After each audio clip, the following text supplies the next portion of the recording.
आज हम मोटापे के बारे में बात करेंगे। हमारा संस्थान कुछ ऐसे संस्थान में है जहां मोटापे का इलाज होता है। अमूमन ये पूछा जाता है कि मोटापा क्या है, मोटापे से आपको दिक्कतें क्या हैं, मोटापा क्या होता है। तो ये तो केवल एक मोटा व्यक्ति ही आंसर कर सकता है कि मोटापा क्या चीज है। एक मोटा व्यक्ति ही नहीं होता, उसके मोटापे के साथ बहुत सारी दिक्कतें भी होती हैं। तो एक अमूमन हम मोटापे को 3 कैटेगरीज में बोल सकते हैं कि आप सिंपली एक ओवरवेट है, यानी आपका जितना वजन है उनमें आपको मतलब आप अपने वजन से थोड़ा ज्यादा वजनदार है, जिसको कि हम ओवरवेट कहते हैं। दूसरा ऐसे व्यक्ति जो कि ओबीज है। ओबीज मतलब कि उसका वजन बहुत ज्यादा है, अपना जितना उसका नॉर्मल वजन होना चाहिए उससे कहीं ज्यादा है। और नंबर 3 जो कि हमारे लिए बहुत इंपॉर्टेंट है वो ये है कि वो मॉर्बिडली ओबीज है। मॉर्बिडली ओबीज का मतलब ये होता है कि वो मोटा तो है लेकिन उसके साथ मोटापे के कारण से बहुत सारी परेशानियां हैं। तो यदि आपने उसका मोटापा हटा दिया तो उसकी वो सारी परेशानियां, जिसमें कि अमूमन दिल की परेशानियां होती हैं, उसकी डायबिटीज है, उसके रिप्रोडक्टिव ऑर्गन्स की परेशानियां हैं, उसका गठिया है, उसकी सांस लेने की क्षमता है, उसको सीओपीडी है, उसकी बहुत सारी दिक्कतें हैं। तो वो मोटापे पर ही केंद्रित है, यानी कि मोटापा केंद्र बिंदु है बाकी बीमारियों का। यदि आपने उसमें से मोटापा हटा दिया तो वो सारी बीमारियां जो कि अपने आप में जानलेवा बीमारी हैं उनको उनको फायदा मिल सकता है। तो मोटापे को हम मोटा मोटा 3 प्रकार से उसको डिवाइड कर सकते हैं, जिसमें कि एक नॉर्मल मोटापा है जिसको कि हम ओवरवेट कहते हैं, एक ओबेसिटी है यानी कि आप बहुत मोटे हैं, और तीसरा जो कि मॉर्बिडली ओबीज है, यानी कि मोटापे के कारण आपको बहुत सारी दिक्कतें हैं। हर एक व्यक्ति ये पूछता है कि उसका आइडियल बॉडी वेट क्या होना चाहिए। तो अगर आम भाषा में बोलें तो उसको सिंपली हम डिवाइड कर सकते हैं, यानी कि आपके हाइट इन सेंटीमीटर्स, यानी यदि आप 150 सेंटीमीटर यानी 5 फीट के हैं तो उसमें से आप 100 माइनस कर दें, यानी आपका आइडियल बॉडी वेट 50 किलो होना चाहिए, प्लस माइनस 5 केजीज। यही चीज महिलाओं में भी लागू होती है, लगभग प्लस माइनस 7 केजीज। तो या आप इसको ब्रोकाज इंडेक्स कहते हैं। ये एक सिंपलिस्टिक फॉर्मूला है। यदि आप 6 फीट के हैं तो आपकी हाइट के अनुसार आपका वजन लगभग 80 किलो होना चाहिए, क्योंकि 180 सेंटीमीटर है। बट ये बहुत ही सिंपलिस्टिक है। मोटापे के कारण कई सारे हो सकते हैं और उसमें से कुछ जेनेटिक कारण भी हैं, बट अमूमन मोटापे के कारण एनवायरमेंटल होते हैं, यानी कि आपके आचरण के द्वारा मोटापा रहता है। आप जो खाते हैं उसके लिए ज़रूरत है, आपको जो एसोसिएटेड बीमारियां हैं उसके लिए वो इम्पॉर्टेंट है। खास तौर से ऐसी कुछ बीमारियां जैसे कि थायराइड हो गया, आप हाइपोथायराइड है तो आपके शरीर में पानी या फैट टिश्यूज अक्यूमुलेट होते हैं। तो इस प्रकार की मोटापा जो है वो मल्टीफैक्टोरियल होता है। हम कभी भी ये नहीं कह सकते कि आप ज्यादा खाते हैं इसीलिए आप मोटे हैं। आप किन्हीं भी कारणों से मोटे हो सकते हैं, आप कम खा करके भी मोटे हो सकते हैं। तो मोटापा एक मल्टीफैक्टोरियल है। जब मोटापा अपने आप में बीमारी बन जाए तो उसे हम मॉर्बिड ओबेसिटी कहते हैं, यानी कि मोटापे की वजह से जो बाकी बीमारियां आ जाए। कई लोग हमसे ये पूछते हैं कि मोटापा क्या चीज है, क्या हम कम खाते हैं तब भी मोटे हैं? मोटापे के कारण क्या हो सकते हैं? मोटापा क्या केवल हमारे पिताजी मोटे थे, हमारी माताजी मोटी थी तभी हम मोटे हो सकते हैं? हमारे भाई बंधु, हमारी बहन मोटी हैं इस वजह से मोटे हैं? ऐसा यूजुअली नहीं होता। हालांकि कुछ चीजें ऐसी हैं जो कि जेनेटिकली आपको मोटा करती हैं, लेकिन आप अगर अपना ध्यान दें, आप उसके प्रति जागरूक रहें, तो अमूमन जो आप खाना खा रहे हैं वही आपका परिवार खाना खा रहा है। जो आप जिस प्रकार के दिनचर्या इस्तेमाल कर रहे हैं उस प्रकार से आपका परिवार भी दिनचर्या इस्तेमाल कर रहा है। तो ये कहना कि केवल जेनेटिक कंपोनेंट से आदमी मोटा हो सकता है, ये सबसे बड़ी भ्रांति है। हमारे बहुत सारे कारण ऐसे हैं जो कि हमारे दिनचर्या से हैं और हम मोटे उसके कारण से हो जाते हैं। अब हम बात करेंगे कि मॉर्बिड ओबेसिटी में क्या क्या ऐसी चीजें हो सकती हैं कि यदि हमने मॉर्बिड ओबेसिटी में से मॉर्बिडिटी हटा दी तो ओबेसिटी और मॉर्बिडिटी का क्या रिलेशन है। कुल मिलाकर के अगर सरल भाषा में बोलें तो मतलब यह है कि यदि हमने मोटापा हटा दिया तो मॉर्बिडिटी का क्या होगा। अमूमन ये देखने में आया है कि हमें सांस की परेशानी होती है। सांस में हमारे पास कई लोगों को ऐसे होते हैं कि जो कि मोटापे की वजह से सांस नहीं ले पाते, वो लेटे लेटे उठ जाते हैं। उनको दिक्कत ऐसी होती है कि वो सीधे तरीके से लेट नहीं पाते, उनको बाईपैप की मशीन लगानी होती है क्योंकि अंदर उनकी CO2 बढ़ जाती है। तो इस तरीके के लोग जो हैं उनको कहते हैं ऑब्स्ट्रक्टिव स्लीप एपनिया। इसके अलावा हमारे देश में डायबिटीज सबसे बड़ा कारण है। डायबिटीज मोटापे के कारण है, ये दोनों आपस में इंटर रिलेटेड है। यदि आपने वजन कम किया तो आपकी डायबिटीज भी बेटर कंट्रोल होती है। दिल की बीमारियां, कार्डियोवैस्कुलर एक्सीडेंट्स, ये सबसे इंपॉर्टेंट है। दिल का दौरा पड़ना, मायोकार्डियल इंफार्क्शन होना, ये मोटापे से सीधे तरीके से लिंक्ड है। इसके अलावा कुछ लोग अपनी पेशाब नहीं रोक पाते, खासतौर से महिलाएं।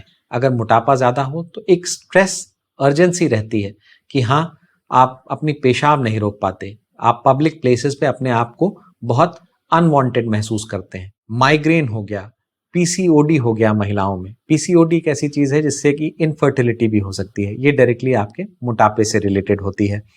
एज्मा हो गया, एज्मा भी मोटापे के कारण जब आपकी छाती पे ज्यादा प्रेशर पड़ता है तो और ज्यादा हो जाता है। इसके अलावा गठिया हो गया, गठिया अगर आपका वजन ज्यादा है तो लाजमी सा है कि आपके घुटनों पे, आपके बाकी वेट बेयरिंग जॉइंट्स पे दिक्कतें ज्यादा होंगी। इसके अलावा आपको बाकी बीमारियां भी इसके साथ हो सकती हैं। हिप में दर्द हो सकता है, हिप पेन बहुत ही क्रॉनिक हो सकता है, बैक एक हो सकता है। तो कुल मिला के कई ऐसी बीमारियां हैं जो कि जिनका कि केंद्र बिंदु मोटापा है। यदि हमने मोटापा हटा दिया तो ये बाकी बीमारियों में बहुत अच्छा रिजल्ट मिलता है। हमारे जितने भी यंग पेशेंट्स होते हैं, हम उनको एनकरेज करते हैं हेल्दी लाइफस्टाइल के लिए नियमित रूप से व्यायाम करना, जो भी आप खाते हैं उस पर ध्यान देना, कोई भी ऐसी चीज अवॉइड करना। इसमें कोई रॉकेट साइंस नहीं है। जो भी चीज आप खाते हैं वो आपको कंसंट्रेशन उसका सही रहना चाहिए, उसमें प्रचुर मात्रा में प्रोटीन रहना चाहिए, कार्बोहाइड्रेट्स और फैट का एकदम सामयिक मिश्रण रहना चाहिए, एक उसमें परसेंटेज का वैल्यू रहना चाहिए, विटामिन्स और प्रोटीन्स की कमी नहीं होनी चाहिए। अपने शरीर को आपको नियमित रूप से व्यायाम देना है ताकि आप फिट रहें। यदि आपने इन सब चीज़ों पर ध्यान नहीं दिया, आपकी गंदी आदतें हैं जिसमें कि अल्कोहल है, स्मोकिंग है, एक्सरसाइज नहीं करना, बहुत स्ट्रेसफुल काम करना, लेट नाइट जगे रहना और अपने सेहत पे ध्यान न देना, आजकल के मॉडर्न लाइफस्टाइल जिसको कि हम कहते हैं उसमें दिक्कतें होना। कुछ ऐसे व्यक्ति हैं जिनमें एसोसिएटेड बीमारी, खासतौर से थायराइड हो जाना, पोस्ट प्रेगनेंसी सिनारियों में कुछ ऐसे मरीज हैं जिनको की दिक्कत होना, किडनी प्रॉब्लम्स के कुछ ऐसे मरीज हैं जिनमें कि बहुत ज़्यादा फ्लूइड एक्यूमुलेट होना, कई ऐसे मरीज हैं जिनको कि किसी कारण से स्टीरॉयड्स चले हैं और उनमें बॉडी में फ्लूइड रिटेंशन होना। ये सारी बातें आपको ध्यान देनी है कि आप अपने लाइफ में बैलेंस बना के चलें। यदि कोई बीमारी है, उसका इलाज हो रहा है, तब तो बात अलग है, लेकिन अगर आप बिना बीमारी के मोटे हो रहे हैं तो कहीं ना कहीं आप फॉल्ट पे हैं। हमारे पास जब भी इस प्रकार के लोग आते हैं तो हम सबसे पहले उनकी काउंसलिंग करते हैं, उनका साइकोलॉजिकल इवैल्यूएशन कराते हैं, उनको डाइटिशियन से कंसल्ट कराते हैं, उनका डाइट चार्ट इस प्रकार से बनवाते हैं कि वो क्या चीज़ गलत कर रहे हैं, क्या चीज़ सही कर रहे हैं। पहले जो आप चीज़ें नॉर्मली कर सकते हैं वो आपको करनी चाहिए। तो अपने जीवन में यदि आप बैलेंस लेके आते हैं, अपने जीवन में यदि आप प्रॉपर एक्सरसाइज लेके आते हैं, एक रेगुलर और बैलेंस्ड डाइट लेके आते हैं, तो आने वाले समय में आप अपने मोटापे से खुद ब खुद निजात पा सकते हैं। अब बात करते हैं उनकी, जो कि इस प्रकार की चीजें करने के बावजूद भी जितनी उनकी कैपेसिटी है, जितना वो कर सकते हैं उतना उन्होंने किया, लेकिन उसके बाद भी उनको ऐसी परेशानियां हैं जिससे कि उनको जान का खतरा है। तो ऐसे मरीजों में हम उनको मेटाबॉलिक या बेरियाट्रिक मरीज को बुलाते हैं और हम उन्हें सर्जरी ऑफर करते हैं। सर्जरी के पहले भी हम वो सारी चीजें उनसे करवाते हैं जो कि हम सर्जरी की बात करेंगे। सर्जरी के बाद भी आपको नियमित रूप से व्यायाम करना पड़ता है जब आपका वजन लूज होता है, और अपने डाइट पे बैलेंस बना के रखना होता है। तो जो भी कोई मॉर्बिडली ओबीस पेशेंट है, उनमें हम मोटा मोटा आपको बता सकते हैं कि 2 प्रकार की सर्जरी होती है। एक रेस्ट्रिक्टिव सर्जरी होती है और एक बाईपास नाम की सर्जरी होती है, जिसमें कि रेस्ट्रिक्टिव और बाईपास दोनों का कंपोनेंट होता है। रेस्ट्रिक्टिव का मतलब क्या है कि आप एक बार में कम खा पा रहे हैं। हमने आपका आमाशय छोटा कर दिया, जो कि अमूमन 60 से 80 से 90% तक कम हो सकता है, डिपेंडिंग आपका आमाशय कितना बड़ा है। उससे यदि हमने उसको छोटा कर दिया तो आप एक बार में कम खा पाएंगे, आपको अर्ली सटाइटी होगी और जो भी आप खाएंगे वो जल्दी से नीचे जाएगा। इसके अलावा जो आपके शरीर में हार्मोनल इम्बैलेंस है वो सही होता है। प्रिडोमिनेंटली एक ऐसा हार्मोन होता है जिसको कि हम ओबेसिटी हार्मोन कहते हैं और वो सही होता है। इसके अलावा हमारे अंदर हमारे कुछ प्रोबायोटिक्स हैं, हमारे गट का ब्रेन का एक्सेस सही होता है जो कि हमारे प्रोबायोटिक्स की वजह से होता है, वो सही होता है। तो कुल मिलाकर के इन सारे ही सिचुएशन से आप अपना एक्सेस बॉडी वेट यानी कि आपका जो आइडियल बॉडी वेट है उससे आप जितना बढ़े हैं, सपोजिटली आप 40 kgs एक्स्ट्रा हैं, तो हम उससे 60 to 80% इस सर्जरी से कम कर सकते हैं। दूसरे कुछ ऐसे व्यक्ति होते हैं जिनमें कि डायबिटीज प्रिडोमिनेंट होता है, जिनमें कि कार्डियोवैस्कुलर डिजीज प्रोमिनेंट होता है, तो उनको हम मेटाबॉलिक सिंड्रोम में कहते हैं। तो यदि वो मेटाबॉलिक सिंड्रोम वाले हैं तो उनमें हम बाईपास भी ऐड करते हैं। बाईपास ऐड करने का मतलब क्या हुआ कि जो भी हम खा रहे हैं वो हम कम मात्रा में खा पा रहे हैं, लेकिन जो हम खा भी रहे हैं उसको हम बाईपास कर दे रहे हैं।